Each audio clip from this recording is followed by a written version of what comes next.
السلام عليكم، عاملين ايه؟ يا رب تكونوا كلكم بألف خير وبصحة وسلامة. النهاردة رجعنا مع بعض في فيديو جديد، وهنتعلم مع بعض ازاي نعمل السلة البسيطة دي. السلة دي ممكن نستخدمها كمنظم للخيوط، منظم للوحدات واحنا شغالين، زي ما انا حاطة كده فيها الوحدات. كمنظم في الأدراج عندنا او في الدواليب، ممكن ننظم فيها شرابات، ننظم فيها توك للبالونتات. يعني استخداماتها كتيرة قوي وطريقتها سهلة قوي وبسيطة. هنتعلم ازاي نحول القطع الكروشيه من شيء لين لحاجة صلبة. فيلا مع بعض نتابع الفيديو ونشوف ان شاء الله كل التفاصيل، وازاي نشتغل السلة دي. ودلوقتي هنبتدي بسم الله وهنشتغل السلة. كل اللي هنحتاجه عشان نعمل السلة اي بواقي خيوط عندك، كمية صغيرة من الخيط سواء كان قطن او اكريليك، وابرة مناسبة للخيط. انا استخدمت الخيط ده، ده كان خيط ستوك الهيمالايا، هو اكريليك مش قطن. هما دول الحبة الصغيرين اللي اتبقوا عندي، فحبيت ان انا استغلهم في السلة. هنعمل عقدة البداية وهنعمل مربع جراني. هي السلة زي ما شفنا في البداية ان هي مكونة من مربع الجراني. هنشتغل 4 سلاسل، 1 2 3 4، وهنبتدي نقفلهم في اول حلقة بغرزة منزلقة زي ما شايفين. طبعا اكيد انتوا عارفين وحافظين مربع الجراني، بس حبيت يعني ان انا اعيده معاكم مرة تانية. هنا انا بعمل عمود افتراضي، او بعمل اللي هو شكل العمود بدون سلاسل الارتفاع. لو انت حابه تعملي سلاسل الارتفاع هترتفعي ب3 سلاسل، وهتعملي 2 كمان سلسله، يبقى الاجمالي 5 سلاسل. وبعد كده هتشتغلي ال3 اعمده. يبقى انا هنا عملت عمود افتراضي، بعد كده 2 سلسله، بعد كده هشتغل 3 عمود جوه الحلقه، 1 2 3 بالشكل ده. وهوريكم ازاي عشان تبقى قفلة السطر يعني منمقة شكلها. تمام. بعد كده هنعمل 2 سلسلة، وهنعمل المجموعة التانية اللي هي 3 أعمدة برضو بلفة واحدة. ادي اول 1 2 3 زي ما احنا شايفين بالشكل ده. وبعد كده بقى هنعمل ايه؟ هنكرر تاني 2 سلسلة، طبعا زي ما اتفقنا مربع الجراني العادي او التقليدي. بنعمل 4 مجموعات مكونة من 3 أعمدة، كل مجموعة فيها 3 أعمدة بلفة واحدة.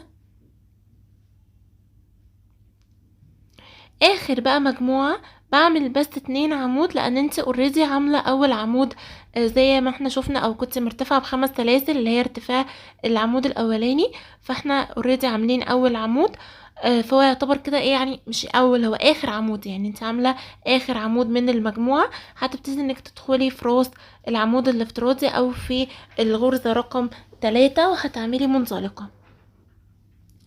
لما تدخلي في راس العمود حاولي انك تدخلي في الحلقتين عشان برضو تكون القفله بتاعتك شكلها مظبوط اكتر، ما يكونش فيها فراغ من السلسله. تمام. شايفين بقى بتبقى القفله شكلها حلو ازاي؟ وكده اول سطر خلص في مربع الجراني. وبعد كده الطرف ده اكيد خلاص مش هنحتاجه فهنقصه. وهنبتدي السطر التاني. السطر التاني كل ما عليكي انك بتدخلي في الفراغ بتعملي منزلقة، ونفس البداية اللي بدأنا بيها انك بتعملي 5 سلاسل او بتعملي عمود افتراضي زائد 2 سلسلة. هسحب الخيط لفوق شوية وهعمل العمود، بعد كده زائد 2 سلسلة، وفي نفس الفراغ هتعملي 3 عمود بلفة واحدة. ادي اول 1،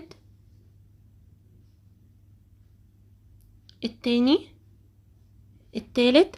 عشان احنا في كل فراغ بنعمل زاوية اللي هي عبارة عن 3 عمود و2 سلسلة 3 عمود. في مربع الجراني العادي انا كنت بعمل ايه؟ كنت بعمل يعني بروح بدون اي سلاسل كمسافة.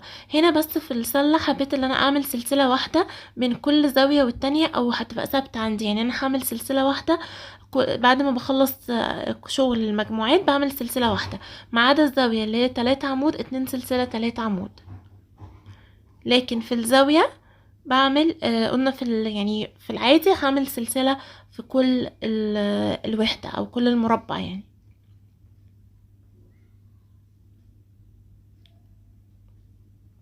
عشان انا مش عاوزة الشغل يكون مقفل شوية، عاوزاه يكون فيه فراغات بتبقى شكلها احلى في السلات. بس في كل زاوية هعمل 3 عمود و2 سلسلة 3 عمود.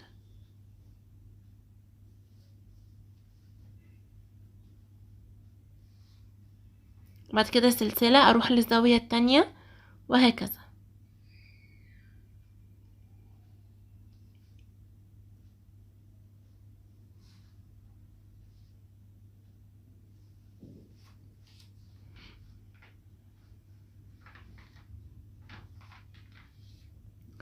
اخر بقى زاوية هتكوني انت اوريدي عاملة اخر عمود، فهتعملي بس 2 عمود، وهتقفلي في راس العمود الافتراضي او في تالت سلسلة عندك هتعملي منزلقة، تاخدي الحلقتين زي ما اتفقنا.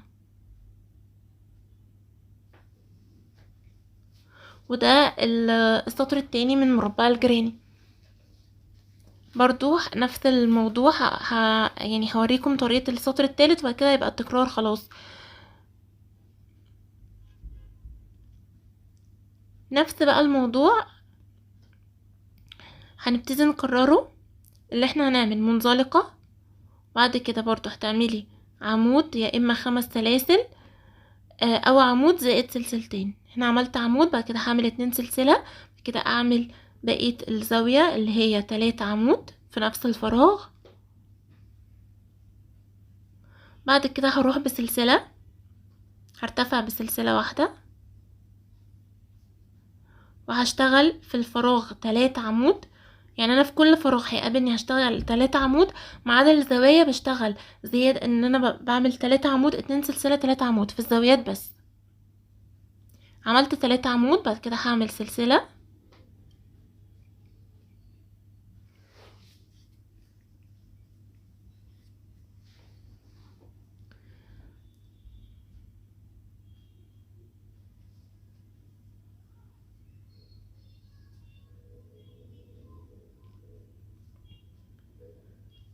تمام.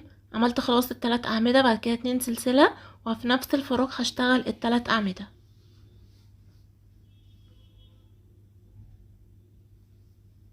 بعد كده سلسلة وانتقل للفراغ التاني هعمل فيه 3 اعمدة.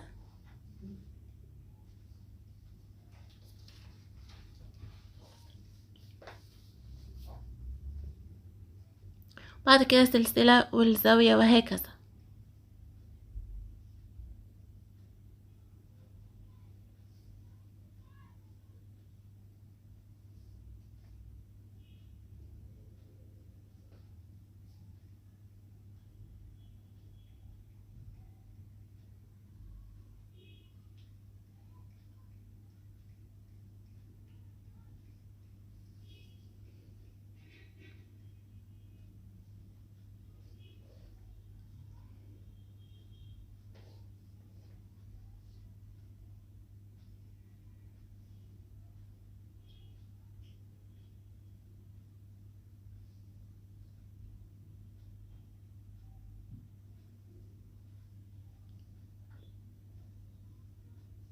تمام كده خلصنا خلاص السطر للاخر زي ما انتوا شايفين، وخلاص فاضل لي اخر حاجة اللي هي بقية الزاوية اللي انا بعمل 2 عمود. ادي 1 2، وهنقفل زي ما اتفقنا في راس العمود او في تالت سلسلة.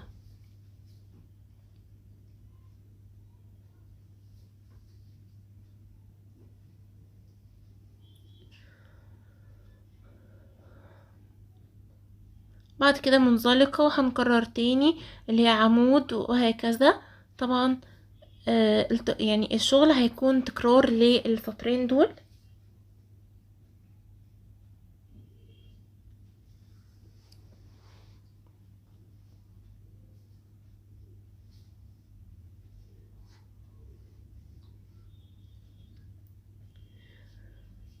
هكمل انا بقى لغاية لما اوصل للمقاس اللي انا عاوزة، يعني اللي انا هعمل عليه شكل السلة.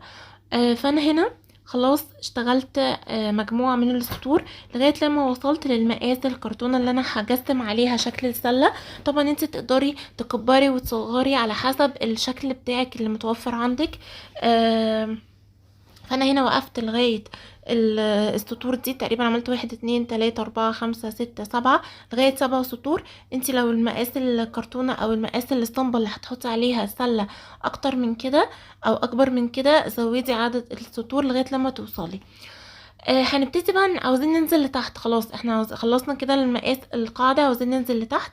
كل الاختلاف انك هتعملي بس عمود، يعني في الفراغ هتشتغلي 3 اعمدة، في كل زاوية هتشتغلي 3 اعمدة بس، وفي كل فراغ هتشتغلي 3 اعمدة. يعني هيكون السطور كلها عبارة عن كل الفراغات هتشتغلي فيها 3 اعمدة بالاضافة للزوايا. يعني احنا كنا بنشتغل 3 اعمدة بخلاف الزوايا، لا هنا هتشتغلي 3 اعمدة بالاضافة كمان للزوايا. وهتفضلي شغالة كده، وكل 3 أعمدة والتانية بيكون بينهم سلسلة واحدة. هو ده اللي بيديكي الشكل اللي هو لتحت. خلاص احنا الموضوع مش بيكبر، القاعدة خلاص بطلت ان هي تكبر علشان انت بطلتي او وقفتي التزايد في الزوايا. فهيبتدي بقى الايه الشغل ينزل معاكي لتحت، ويبتدي الشكل يتكون للسلة. هتفضلي برضو شغالة عدد السطور لغاية لما توصلي للسطر اللي انتي او المقاس اللي انتي خلاص حابة ان يكون مقاس السلة الحجم ليها يعني. انتوا شايفين بيبقى شكلها عامل ازاي. بعد ما خلصت خلاص اول سطر هوريكم القفله بتاعته. في كذا قفله، ممكن انك تقفلي في راس العمود الافتراضي وتعملي منزلقه لغايه لما توصلي للفراغ التاني، او ممكن تعملي سلسله. طبعا هي نسيت كنت اعمل السلسله، وهتبتدي تقفلي ايه بمنزلقه. يعني دي اقتراحات لقفله السطر. خلاص، وتبتدي انك تروحي بمنزلقه لغايه الايه الفراغ التاني. او في طريقه تانية انك هتلغي السلسله اللي هي بين الثلاث اعمده، وهتشتغلي هنا بس العمود كان فك. ايه هتلفي لفه على الابره وهتشتغلي عمود. هتدخلي في راس العمود الافتراضي وهتشتغلي عمود بس تقصريه شويه. خلاص، بعد ما تشتغلي العمود بالمنظر ده كده هيتلاقي ان الابره بقت في النص، فهتبتدي انك ترتفعي بالعمود الافتراضي او بالثلاث سلاسل وتعملي زائد العمودين، يبقى الثلاث اعمده عندك اتكونوا بالشكل ده. ده قفله للسطر او بدايه للسطر الجديد لكل سطر، هتبقى بالشكل ده. تمام. او تعملي منزلقه زي ما هوريكي برضو الطريقه التانية. كل ما افك الخيط العمود الاخير يتفك، مش عارفه ليه.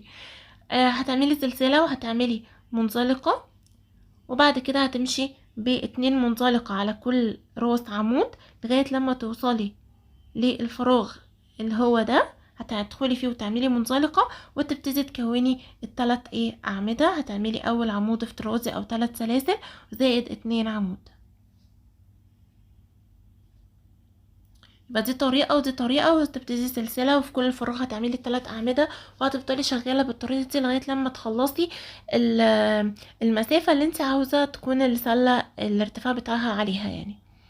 هشتغل وبعد كده هرجع لكم بقى نشوف اخر سطر اللي هو هنزين او سطر التزييني هيكون شكله ازاي.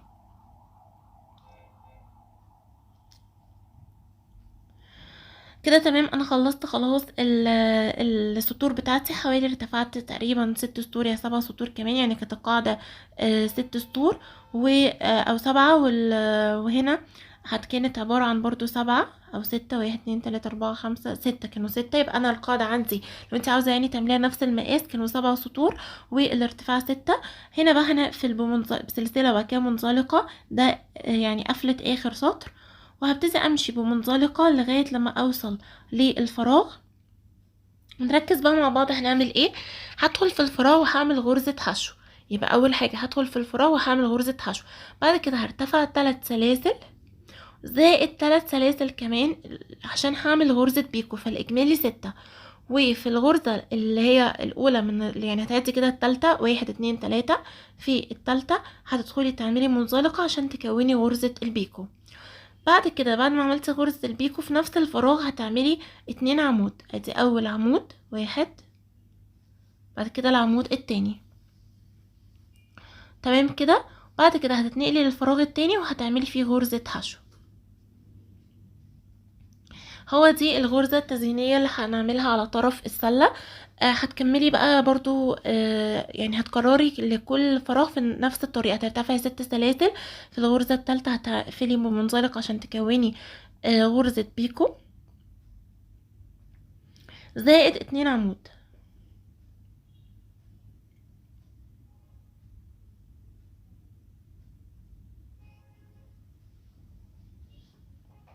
ادي الاول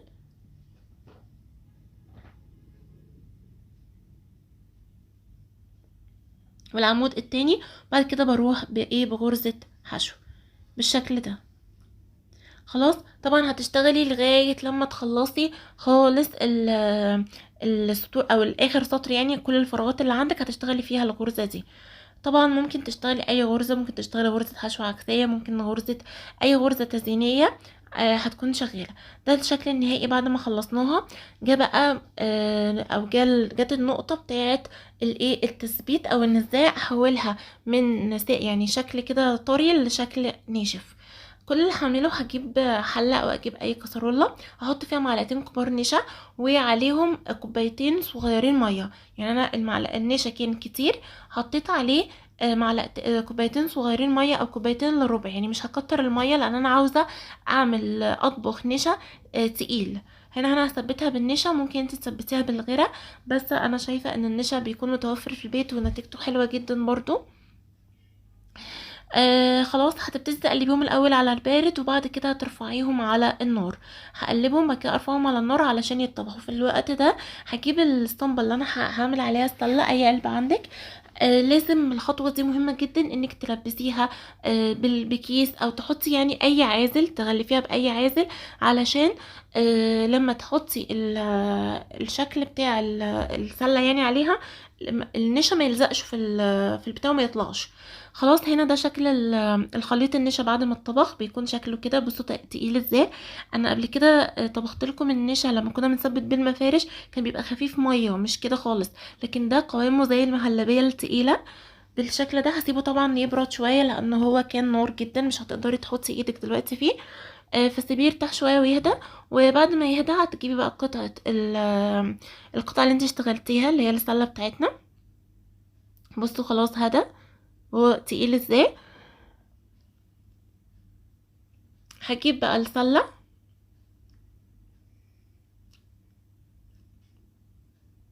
وهحط فيها هجيب النشا سوري وهحط فيه السلة، وابتدي بقى ايه يعني اخليها تتشرب كويس جدا من الخليط ده لغاية لما احس كل نسيج الخيط اتشبع بخليط النشا. هتلاقيه طبعا هو لزج وتقيل، متقلقوش اول مع يعني بعد ما تخلصوا ويتشرب كويس جدا هتبتدوا انكم تنزلوا كل الزيادات دي. انا بنزل شويه زيادات وبعد كده برضو مهم جدا انك ايه تقلبي القطعة على ظهرها وبرضو تخليها تشرب من جوه علشان تضمني ان كل النسيج شرب. بصي بقى وعيشي مع نفسك بقى واقعدي ايه اعصري كويس ونزلي الزياده. فانا ايه هكمل بقى مع نفسي علشان المنظر ما يبقاش ايه شكله مش لطيف قوي. فبعد ما خلصت خلاص الشكل بالمنظر ده كده، ونزلت منها كل الزيادات حطيتها على الشكل الكرتون اللي انا عاوزه تبقى شكل المربع بالشكل ده كده. وزي ما انتم شايفين لازم مهم جدا الكيس علشان لما نخرجها تخرج بسهوله وما تلزقش في الكرتون. هسيبها بقى يوم، وبعد ما فات يوم كامل تقريبا يعني او ممكن يكون اكتر كمان من يوم، يعني انا سبتها حوالي يوم ونص. بقت بالشكل ده. بصوا هتخرج بكل سهولة علشان حاطين الكيس، وده شكلها واخدت الشكل اللي احنا كنا حاطينه عليها وبقت مجسمة بالطريقة دي وخلاص بقت ماسكة نفسها. ما بقاش خيط. وعاوزة اقول لكم كمان معلومة بسيطة، انك كل ما يعني عاوزة الحاجة اجمد تبقى اجمد استخدمي خيط رفيع. كل ما بيكون الخيط رفيع كل ما الحاجة بتمسك اكتر. بعد ما خلصتي السله انا ممكن خلاص يعني تتوقفي عند النقطه دي، ويا اما تكملي زي اللي انا حبيت اللي انا اديها شكل جمالي اكتر اللي انا اعمل لها ايدين بالخرز. هنشتغل اللي انا عملت الايد دي وهنشتغل الايد التانية. بيبقى عندي خرز وعندي سلك لين بالشكل ده اللي احنا بندعم بيه العرايس. ده بنتباع في المكتبات الكبيره، بنعمل بيه حاجات الكرافت. كل اللي انا عملته اللي انا هعمل يعني هحط الخرز جوه اللي هو السلك بكل سهولة بيدخل. ان هو السلك رفيع بس هو ده طبقة من القطيفة حواليه فما بتاخدش حيز يعني، فالخرز بيدخل فيه زي ما احنا شايفين كده. وطبعا زي ما قلت لك الخطوة دي اختياري، يعني يا تعمليها يا ما تعملهاش. هدخل بقى كل الخرز لغايه المقاس اللي انا عاوزاه، وهرجع معاكم نشوف هنركبها ازاي في السله.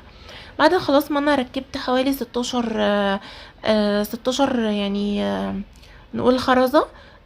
في طريقتين، ممكن تعملي الايد بالشكل ده وتلفيها وتروحي مثبتاها كده، ده برضو شكل، او ممكن تعمليها زي ما انا عاملاها وتحطيها كده. فانا ممكن يعني شويه اعملها كده وشويه اعملها كده.